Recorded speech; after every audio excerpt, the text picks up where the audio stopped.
नमस्कार साथियों, आप सभी का स्वागत करता हूं हमारे YouTube चैनल क्रेडेंस ट्यूटोरियल्स पे। दोस्तों, आज हम देख रहे हैं प्रैक्टिस पेपर 18 को, जो कि UP TET, UPSI, SSC GD, UPSC RO ARO, high court का आरओएआरओ एग्जाम जो होता है और यूपी ट्रिपल एससी द्वारा कराए गए एग्जाम्स के लिए बहुत ही महत्वपूर्ण क्वेश्चन को कवर किया गया है।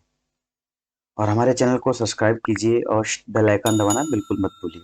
चलिए स्टार्ट करते हैं क्लास को।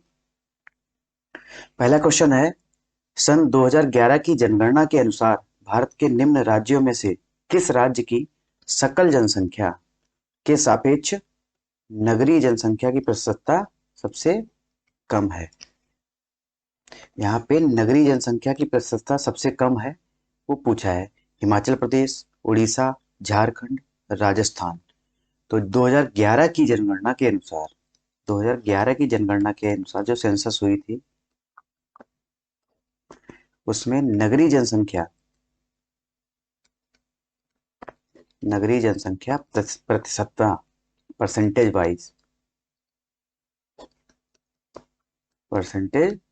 वाइज जो थी वो सबसे कम किसकी थी? नंबर वन पे था वो हिमाचल प्रदेश, 10% जो नगरीय जनसंख्या है यहाँ पे।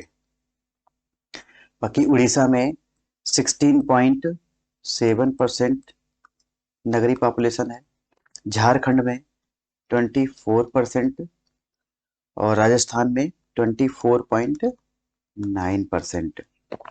तो सबसे कम जनसंख्या जो नगर में रहती है उसकी परसेंटेज कितनी कम है, वो हिमाचल प्रदेश की है।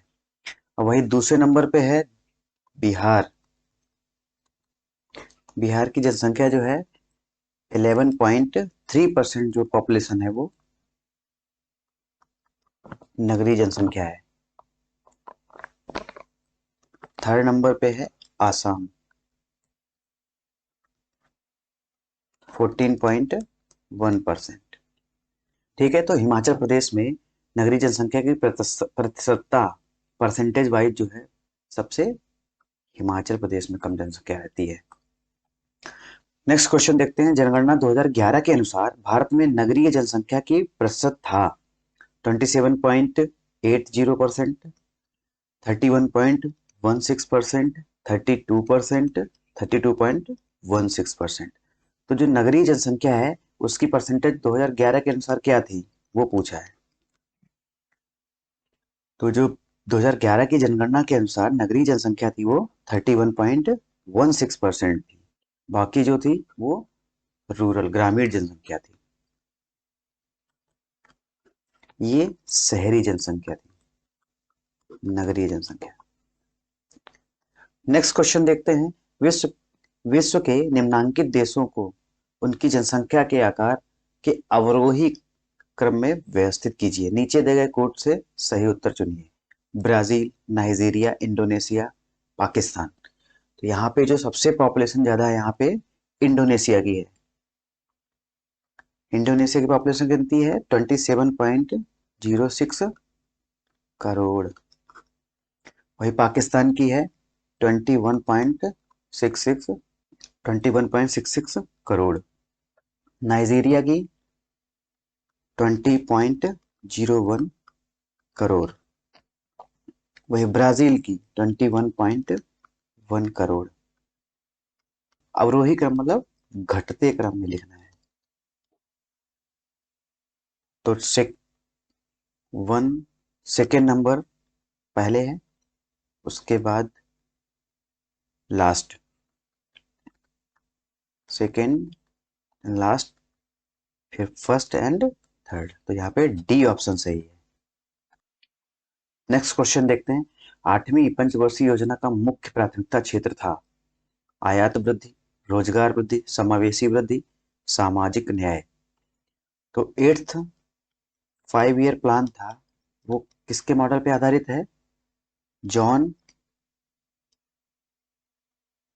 डब्ल्यू मिलर पे। तो जॉन डब्ल्यू मिलर मॉडल पे आधारित है 8वीं पंचवर्षीय योजना। और ये जो थी उदारीकृत उदारीकृत अर्थव्यवस्था पर आधारित था। Liberal economy.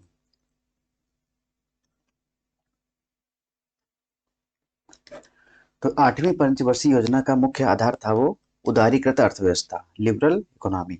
अगर लिबरल इकोनॉमी होगी तो उसमें रोजगार में भी वृद्धि पे जोर दिया जाएगा। तो यहाँ पे बी ऑप्शन सही है। नेक्स्ट क्वेश्चन देखते हैं। वाणिज्यिक बैंकों को अपने रोकड़ शेष तथा कुल परिसंपत्ति के मध्य एक निश्चित अनुपात रखना पड़ता है, जिसे कहते हैं केंद्रीय तरल रिजर्व, सांविधिक बैंक अनुपात, सांविधिक तरल अनुपात, रिवर्स रेपो। तो यहाँ पे वाणिज्यिक बैंकों द्वारा जो कॉमर्शियलाइज बैंक है, कॉमर्शियल जो बैंक है, वो अपने अपने रोकड़ शेष तथा कुल संपत्ति के मध्य एक निश्चित अनुपात रखते हैं। वो कितना परसेंट होता है? 18% अपनी टोटल एसेट का 18% वो होल्ड रखते हैं, जिसे सांविधिक तरल अनुपात कहते हैं। सांविधिक तरल अनुपात कहा जाता है। तो अभी रिसेंट में उसकी कितना है उसका परसेंटेज? 18% है। नेक्स्ट क्वेश्चन, निम्न कथनों में से कौन असत्य है? प्रधानमंत्री आवास योजना की समयावधि 2015 से 2025 तक है। प्रधानमंत्री रोजगार योजना का आरंभ 2 अक्टूबर 1993 को हुआ था। प्रधानमंत्री रोजगार योजना। प्रधानमंत्री ग्राम सड़क योजना का आरंभ 25 दिसंबर 2000 को हुआ था। राष्ट्रीय ग्रामीण आजीविका मिशन 3 जून 2011 क्षेत्रीय निर्धनों की आजीविका विकल्पों को सुधारने हेतु प्रारंभ की गई। तो जो प्रधानमंत्री आवास योजना है, प्रधानमंत्री आवास योजना, इसका शुभारंभ हुआ था 2015 में, और कब तक? 2022 तक। यहाँ पे दे रखा है 2025 तक। तो ए ऑप्शन गलत है, बाकी तीनों सत्य हैं।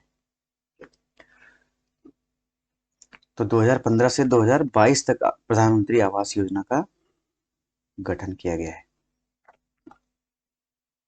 नैफेड, नैफेड संबंधित है पशुपालन विकास, कृषि यंत्र विपणन, कृषि उत्पाद विपणन, पेट्रोलियम विपणन। तो जो नैफेड है वो कृषि से आधारित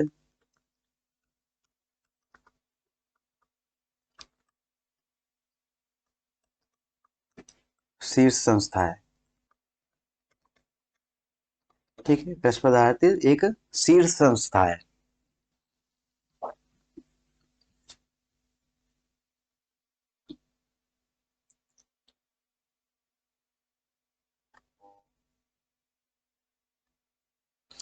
और नेफेड की स्थापना कब हुई है? स्थापना हुई है 2 अक्टूबर 1958 को। और ये कृषि के विपणन पर आधारित एक शीर्ष संस्था है। तो कृषि उत्पाद विपणन, ठीक, यहाँ पे सी ऑप्शन सही है। नेक्स्ट क्वेश्चन देखते हैं। भारत में व्यापारिक बैंकों की देनदारी के घटकों में निम्नलिखित में से सबसे अधिक महत्वपूर्ण है? मांग जमा धनराशि, इसे बोलते हैं डिमांड डिमांड डिपॉजिट। सावधि जमा धनराशि, इसे बोलते हैं टाइम डिपॉजिट। अंतर बैंक देनदारियां, अन्य उधार। यहाँ पे वाणिज्यिक बैंकों द्वारा देनदारी के घटकों में सबसे महत्वपूर्ण है वो सावधि जमा, टाइम डिपॉजिट जो है वो सबसे इंपॉर्टेंट फैक्टर है।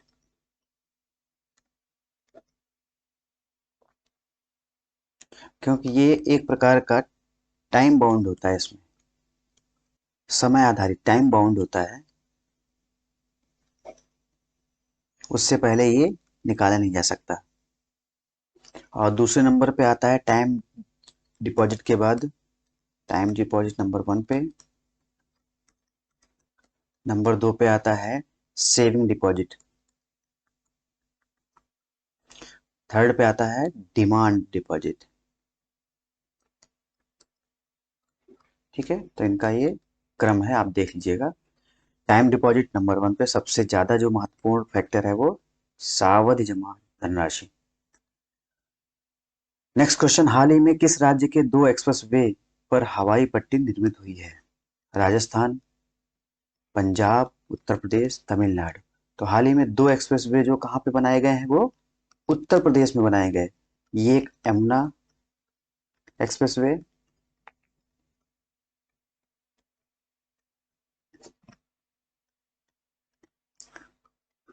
दूसरा है आपका पूर्वांचल एक्सप्रेसवे, जो अभी मोदी जी ने इसका उद्घाटन किया है।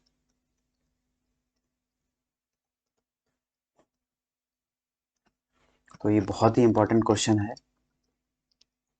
जिसपे दोनों पे हवाई पट्टी निर्मित है, जिसपे आपका फाइटर प्लेन, जो फाइटर प्लेन होते हैं उनको, जेट प्लेन जिसे बोलते हैं, उनको उतारा गया है। नेक्स्ट क्वेश्चन, 51वें अंतरराष्ट्रीय भारतीय अंतरराष्ट्रीय फिल्म महोत्सव का फोकस देश था। तो अंतरराष्ट्रीय इफी बोलते हैं इसे, international film festival of India. ये कहाँ पे होता है? हर साल गोवा में होता है, 20 नवंबर से 28 नवंबर के मध्य। 8 दिन का होता है, पहले 10 दिन का होता था, अभी 8 दिन कर दिया गया है। इसका मुख्य फोकस देश कौन सा था? Singapore, Bangladesh, Thailand, Nepal. तो यहाँ पे जो मुख्य फोकस देश था इस बार वो बांग्लादेश था। नेक्स्ट क्वेश्चन, वर्ष 2021 में किस फुटबॉलर ने फुटबॉल खेलों के इतिहास में सबसे अधिक गोल करके महान फुटबॉलर पेले का रिकॉर्ड तोड़ दिया? रॉबर्ट लेवांडोस्की,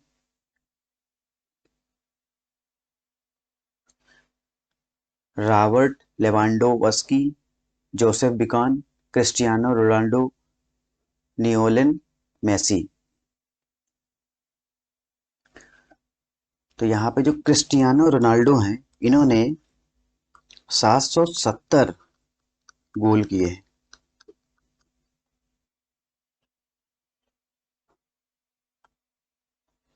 और जो पेले का जो रिकॉर्ड था वो कितना था? 767। तो इन्होंने पेले जो थे फुटबॉलर, उनका भी रिकॉर्ड तोड़ दिया 770 गोल करके। तो फर्स्ट नंबर पे आपके हो गए आपके क्रिस्टियानो रोनाल्डो, दूसरे नंबर पे आपके पेले हो गए, और थर्ड नंबर पे जो अभी चल रहे हैं जोसेफ बिकॉन, ये आपका 759 गोल दाग चुके हैं। नेक्स्ट क्वेश्चन है, वह राज्य सरकार जिसने फरवरी 2021 में मां कैंटीन योजना शुरू की? पश्चिम बंगाल, मध्य प्रदेश, असम, उत्तर प्रदेश। तो मां कैंटीन योजना जो है वो पश्चिम बंगाल गवर्नमेंट द्वारा, ममता ममता बनर्जी गवर्नमेंट द्वारा ये मां कैंटीन योजना का शुभारंभ किया गया। ठीक है, इसमें जो खाना होगा वो 5 रुपए में भोजन उपलब्ध कराने के लिए यह योजना शुरू की गई है। ठीक है, 5 रुपए में भोजन मिलेगा।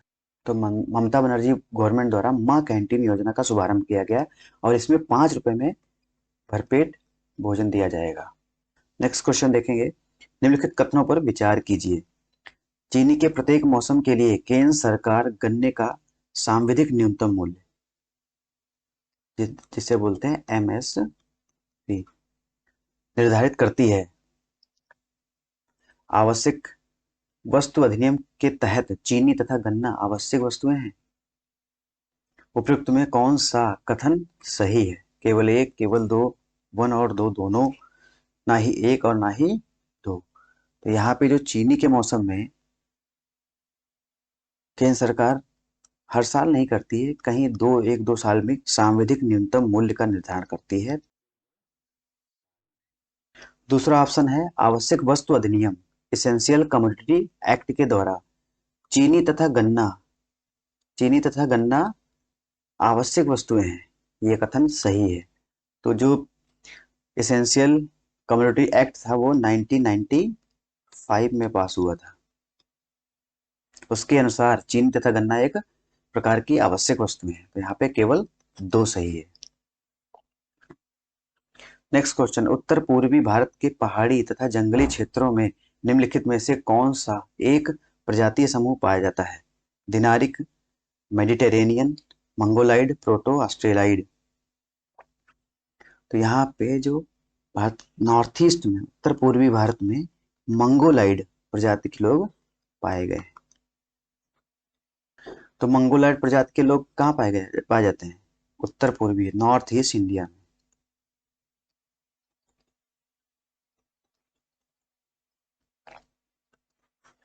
और जो द्रविड़ियन प्रकार के लोग हैं, द्रविड़ियन टाइप के लोग जो हैं वो कहाँ पे पाए जाते हैं? साउथ इंडिया में।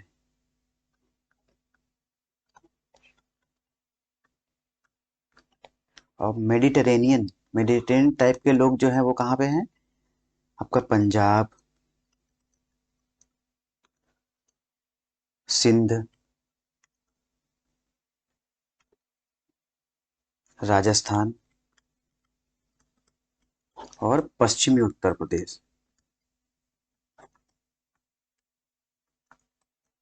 तो मेडिटेरेनियन टाइप के लोग जो हैं पंजाब, सिंध, राजस्थान तथा पश्चिमी उत्तर प्रदेश में पाए जाते हैं। और द्राविडियन टाइप के लोग वो साउथ इंडिया में पाए जाते हैं। और आपके मंगोलाइट जो है नॉर्थ ईस्ट इंडिया में, जो उत्तर पूर्वी भारत है उसमें पाए गए। भारत का सबसे महत्वपूर्ण खनिज युक्त शैल तंत्र है कुड़प्पा, धारवाड़, गोंडवाना, विंध्य। धारवाड़ तंत्र है वो भारत का महत्वपूर्ण खनिज शैल तंत्र है। ठीक है, महत्वपूर्ण खनिज युक्त शैल तंत्र, जिसे धारवाड़ तंत्र कहते हैं। यहाँ पे बहुतायत में सोना, कोलार फील्ड है वो यहीं पे पाई जाती है। लोहा, मैंगनीज, डोलोमाइट, चांदी, अभ्रक इत्यादि।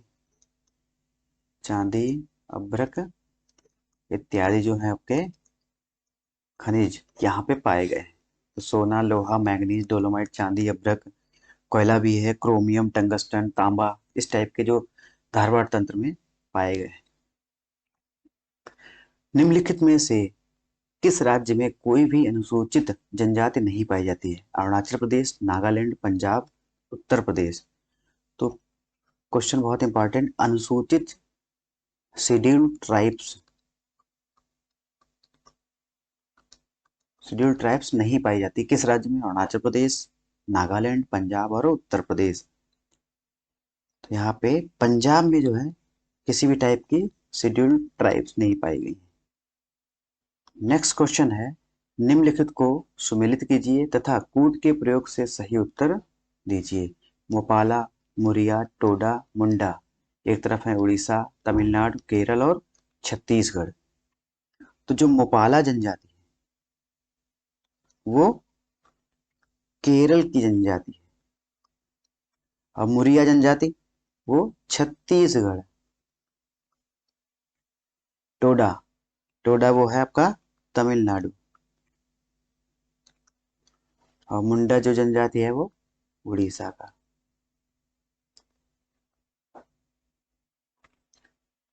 ठीक है, तो मोपाला आपका सी ऑप्शन, पहले का फर्स्ट का सी, सेकेंड का आपका डी, 1 2 3 4 सी डी। टोडा जनजाति आपका तमिलनाडु बी, मुंडा जनजाति उड़ीसा। तो सी डी बी ए, सी डी बी आपका यहाँ पे डी ऑप्शन सही है। भारत का राष्ट्रीय जलमार्ग संख्या 2 किस नदी तथा किन दो स्थानों के बीच पड़ता है? गंगा नदी इलाहाबाद से हल्दिया, ब्रह्मपुत्र नदी सादिया से दुबरी, पश्चिमी तट नहर कोट्टापुरम से कोल्लम। तो यह जलमार्ग नेशनल वाटरवे नेशनल वाटरवेज 2 है वो ब्रह्मपुत्र नदी पे है, सादिया से धुबरी। अब गंगा नदी पे जो है वो इलाहाबाद से हल्दिया नेशनल वाटरवे संख्या 1 है। तो जो नेशनल वाटरवेज 2 है वो ब्रह्मपुत्र नदी पर स्थित है, सादिया से धुबरी तक। नेक्स्ट क्वेश्चन देखते हैं, लास्ट क्वेश्चन है, लौह इस्पात उद्योग में कच्चे माल के रूप में प्रयुक्त होता है। लौह अयस्क, कोयला, चूना पत्थर, बॉक्साइड। तो लौह इस्पात उद्योग में कच्चे माल के रूप में क्या क्या यूज होता है? तो लौह अयस्क तो हो ही गया, कोयला का भी यूज होगा फर्नेस जलाने के लिए, और थर्ड नंबर चूना पत्थर, उसको रिफाइन करने के लिए चूना पत्थर का यूज किया जाता है। तो 1, 2 और 3। बॉक्साइड खुद ही एल्युमिनियम का अयस्क है, तो बॉक्साइड को छोड़ के यहाँ पे सभी सही है। तो 1, 2 और 3। ठीक है दोस्तों, आज की क्लास को यहीं रखते हैं और आशा करते हैं कि आपको ये लेक्चर सही लगा होगा। अगर अच्छा लगा है तो मेरे चैनल को सब्सक्राइब कीजिए और बेल आइकन दबाना बिल्कुल मत भूलिए। जय हिंद, जय भारत, नमस्कार।